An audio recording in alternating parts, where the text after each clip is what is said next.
gente tem os pensadores, né, envolvidos aí na parte de sistemas lineares. Então, uma equação linear é quando a gente tem uma variável, né, algumas variáveis, e a gente precisa determinar então qual o valor dessas variáveis. Eu tenho aqui então um conjunto de sistemas lineares.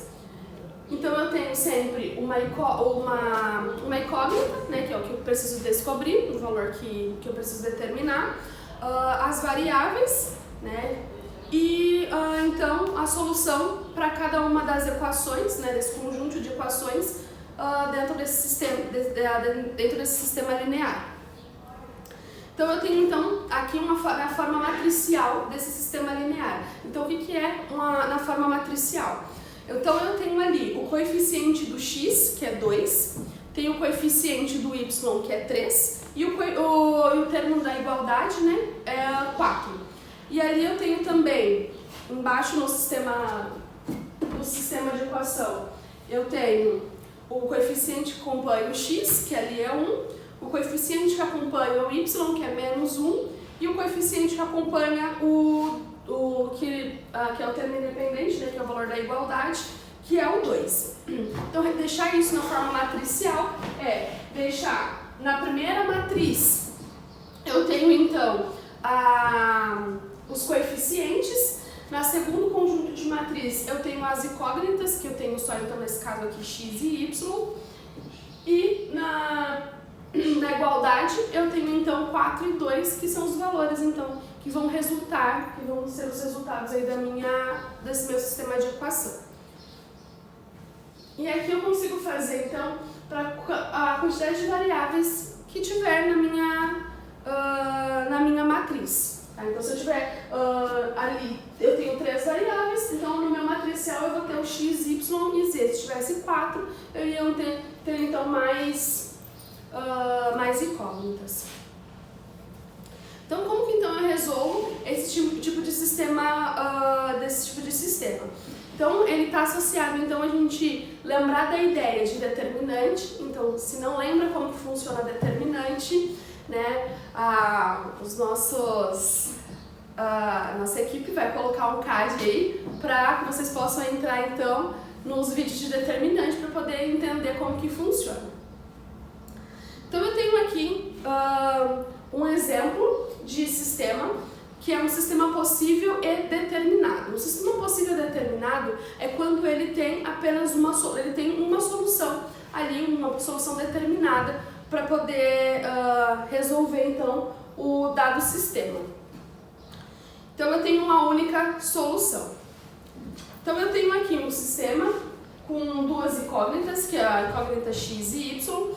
Tradicionalmente, quais são os métodos que a gente acaba utilizando? A gente acaba utilizando então o sistema ou faz pelo método da substituição ou usa o método da adição para resolver esse tipo de sistema. Mas como nós estamos trabalhando então com um determinante, a gente vai tentar então pensar do modo, né, usando então essa ideia de determinante. Então, um sistema possível e indeterminado porque ele tem várias soluções. Então, para esse sistema aqui, para resolver, se eu somar 1 mais 1 dá 2.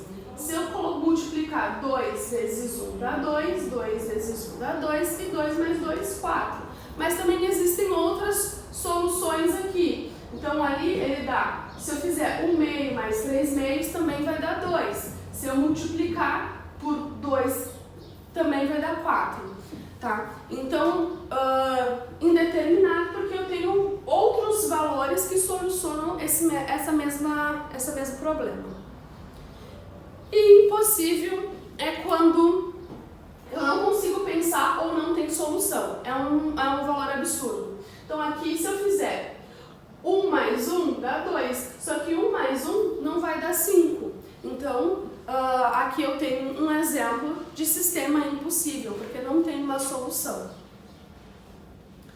Então, a gente vai pensar agora no método de Cramer para resolver esses sistemas. Então, a primeira parte que eu faço é encontrar os coeficientes numéricos, ou seja, o determinante da matriz. Depois que eu encontro o determinante da matriz, então eu vou começar a pensar na parte das incógnitas. Então, para a parte da incógnita, para a coluna onde tiver a incógnita x, que é a primeira que eu vou encontrar, eu vou colocar na coluna dos termos independentes. O mesmo eu vou fazer depois para y, o mesmo depois eu vou fazer para z, para todas as incógnitas que eu tiver dentro da minha matriz. E aí eu vou encontrar então d de x, d de y e as demais incógnitas que forem tendo. E aí a solução para descobrir o valor do d da incógnita x, da y e se tiver outras incógnitas, eu tenho que fazer então uma divisão. A divisão do d de x pelo d de z pelo d e todas as incógnitas que eu tiver. Então eu tenho aqui um exemplo para demonstrar. Então eu tenho aqui o meu sistema de equação.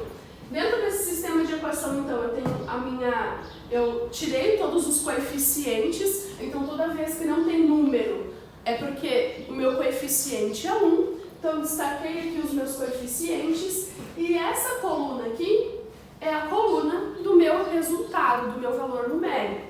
Então, essa coluna aqui é o que eu vou estar substituindo, então, no lugar do x, depois no lugar do y e depois aqui no lugar do z.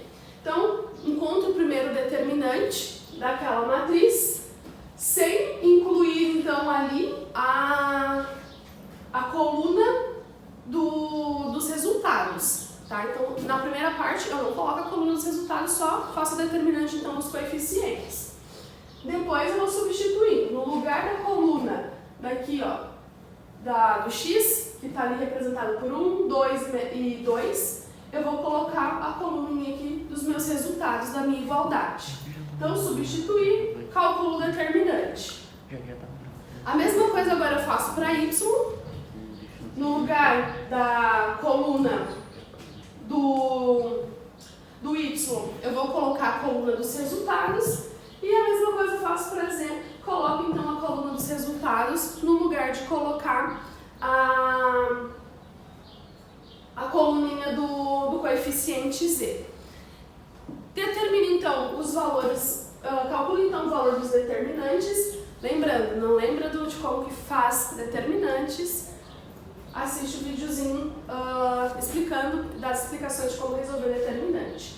Então, encontrei os determinantes e é só fazer as divisões. Então, aqui no meu primeiro eu tive 6. Então, eu faço ali 6 dividido para 4 e foi o meu resultado dos determinantes dos coeficientes. Depois eu faço para y, encontrei o determinante 5, menos 5. Então, mesma coisa eu faço, menos 5 dividido para 4.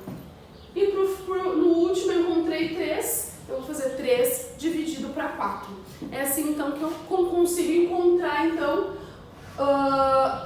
esses valores, né, para x, y e z, sem precisar aplicar então o método da substituição, da adição, que são métodos que quando você tem 3 incógnitas, ele acaba sendo um pouco mais demorado e acaba sendo mais trabalhoso devido o problema de acabar a gente se perdendo, né, principalmente na parte dos sinais. Algo também que precisa ser ressaltado é que vocês precisam tomar bastante cuidado com os sinais que os coeficientes carregam. Então, cada coeficiente, ele carrega um sinal. Então, se ele é positivo, não tem a necessidade de colocar lá um sinalzinho de mais. Mas se ele é negativo, não pode esquecer, então, de colocar o sinal. Então, para a aula de hoje é só isso. Lembre-se de curtir o vídeo, colocar o que vocês acharam nos comentários, se inscrevam, ativem o sininho e até a próxima aula.